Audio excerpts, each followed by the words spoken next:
The first thing you need for this boss fight is good teammates. This, in my opinion, is one of the most difficult parts of the boss fight. Some Discord servers such as .gg/slapbattles or .gg/sbgg could help you assemble a team, but if you don't have those, you're better off getting a group of friends together. I'll also show this picture up on screen right now by infinity_light of dark, which neatly outlines when Bob switches phases. I would definitely recommend saving this picture for later. Anyway, once you have a team of Killstreak, Reaper, Tycoon, and God's Hand, with either someone else or Tycoon/God's Hand owning Bob, which is put in order of preference, you want to have someone stand in a tree. Your Killstreak and Reaper needs at least 3 kills, so just farm the Tycoon user, as they literally just need to be in the arena near Bob. They don't even need to have their Tycoon placed. This is also the reason why I don't recommend you standing on the Tycoon pillar, because the Tycoon will just blow up when you start farming the Tycoon for kills. Now everyone gathers around a Bob that someone spawned in the tree guy. Again, preferably the Tycoon should spawn Bob, as Bob will despawn. Now God's Hand should use time stop to get all 4 people TP'd into the boss fight. In this video, I will be showing the perspective of Tycoon as raw footage, along with commentary detailing the tips I utilized as well as the mistakes I made. The rest of the video will just be sped up. So as soon as you enter the fight, you want to go ahead and go to this left side over here and place the Tycoon near where I put it. It should be slightly to the left of this pillar. Then you want to go ahead and stand on your Tycoon's dropper or on a rock like this person is, and start clicking the Tycoon until you hit 750 points. Then everyone should go start attacking Bob while leaving only the Tycoon behind to continue clicking. Please don't wait until you hit 1001 points to attack Bob like we did, or else you're just wasting time. It should also be noted that the transparent stud below the dropper is actually the only part on the entire dropper with collision.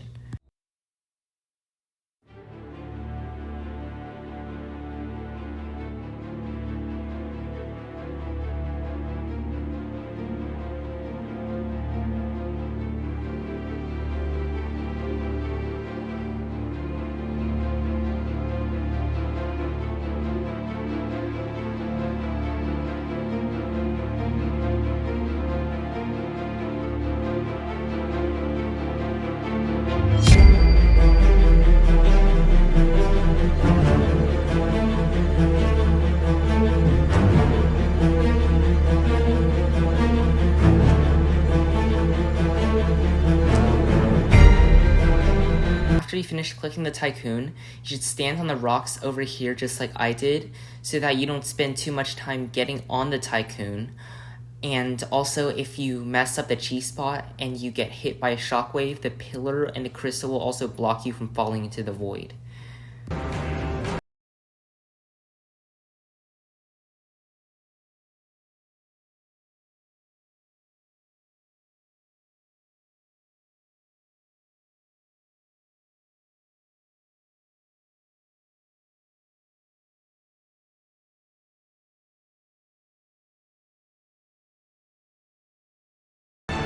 At this point, Bob should roar and enter stage 1.5. This is when Bob will start spawning falling stars apart from the very start of the boss fight. To avoid these, you want to time a jump so that the star hits the ground at the height of your jump, or it can just stay on the outside rings of the red circle, because the hitbox for these stars is ever so slightly smaller than the mark that it made.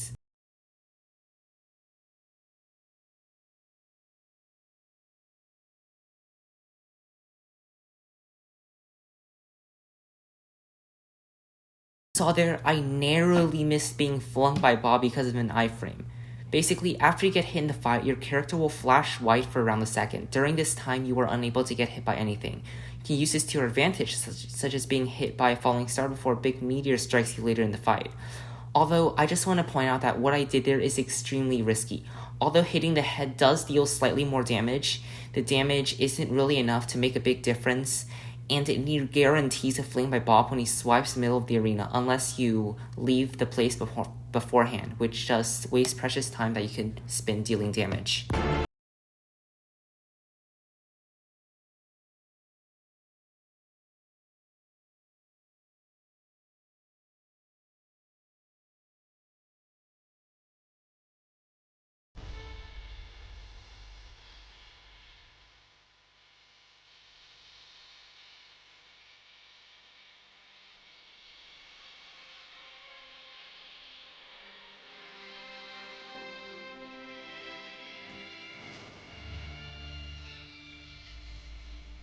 So when this dialog pops up, that means you can click the Tycoon again, and that also means that Bob enters phase 2. Over here, I actually fell trying to get away from the meteor because I didn't time my jumps. Timing your jumps is really important, especially in phase 4 later on. Bob will occasionally punch the floor up to 8 times and spawn shockwaves. Anyway, you want to make your way to the other side of the arena, away from other people. This will make it so that less meteors will spawn around you, because the meteors won't be stacked up with all the other people, because every single person spawns like their own meteors, if you can catch my drift over here. So you also want to stay towards the center, not only because of invisible meteors that will randomly fling you, as you might have experienced if you made it this far into the fight, but it's also easier to dodge shockwaves because the shockwaves actually become thicker and more difficult to dodge as they approach the side of the arena. Also, make sure that you back up to the sides when Bob roars or is hit by a meteor, because standing where Bob punches the ground or slams onto the ground when he's stunned will fling you into oblivion. Also, I just want to point out that if you can't flick, please don't try to. If a meteor spawns in an unreachable place, don't try to reach it. The meteor will just despawn and another one will spawn to take its place. Finally, please don't climb high to try to avoid the shockwaves, because the meteors will just spawn on that high ground and it'll be extremely difficult to get down onto Bob. Also, I recommend that you pan your camera down through the meteor markings to click the Tycoon if you're on Tycoon duty. Stop clicking the Tycoon at 1500 because by then you unlocked Auto Tycoon and it will click for you. Also, please don't be like this guy and hit the meteor while they're at risk of being flung or while they're ragdolled, because the meteor will just fly in a random direction.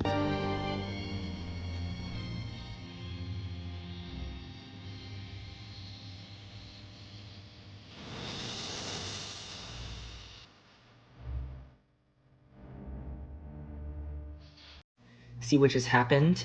This is what happens if you don't retreat to the sides after you hit a meteor.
Now Bob is down around half health, and these little bobs will spawn, marking the start of phase 3.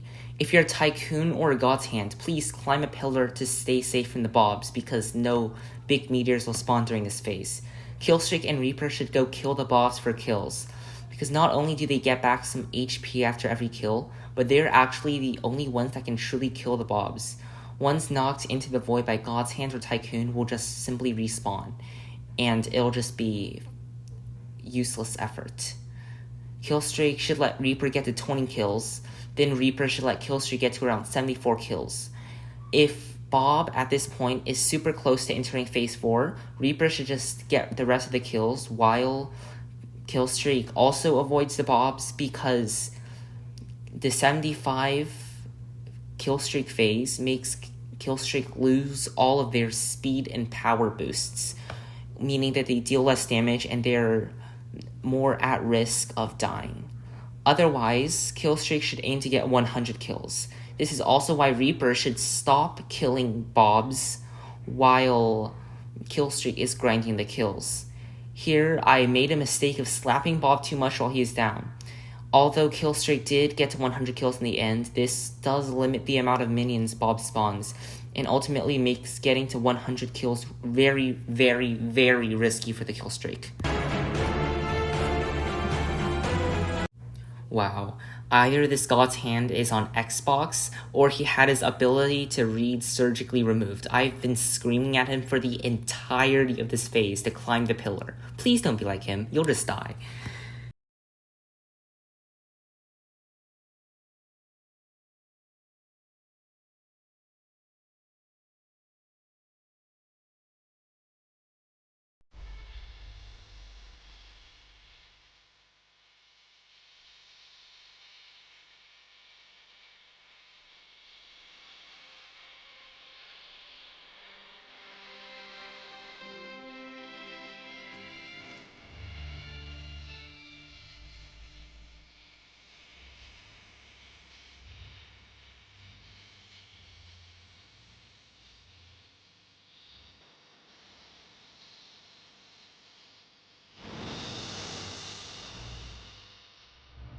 Okay, so remember when I said that finding a good team was one of the most difficult parts of the fight?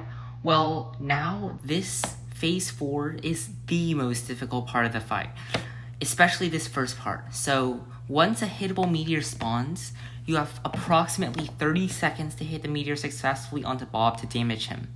Remember that this only applies to the first meteor that spawns in this phase. If you fail, you have a chance to soft lock yourself. If you manage to secure the meteor though, God's Hand should use your ability as soon as Bob falls. This will give you the maximum amount of time to attack Bob.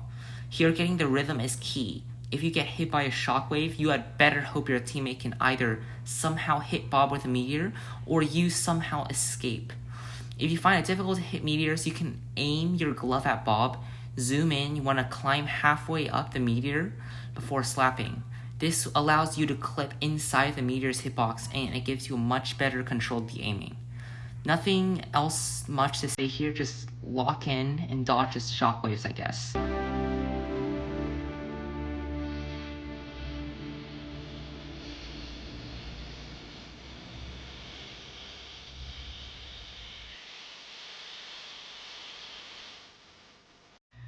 Here, you can see me climbing a meteor to avoid being flung by the shockwaves while hitting it, and it also gives you more control of the meteor aiming. Really useful, especially during this last phase, although you could also use it during phase 2.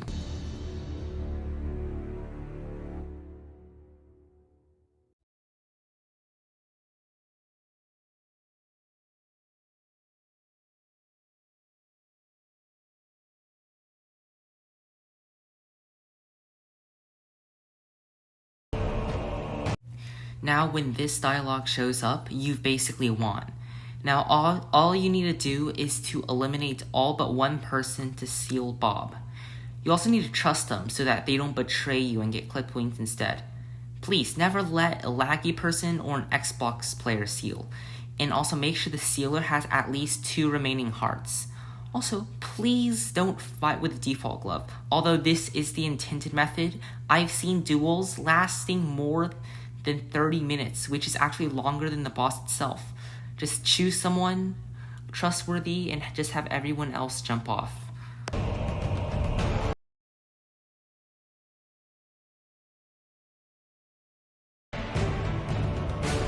Now you just need to survive until the cooldown runs out.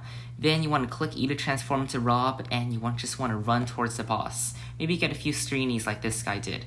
Congratulations, you just got yourself the Rob glove. If this video helped you or a friend of yours get the Rob glove, please don't forget to leave a like and subscribe, and also leave a comment. It might not seem like much on your end, but it really helps me a lot. Anyways, have a great rest of your day, and I'll see you guys in the next one. Bye.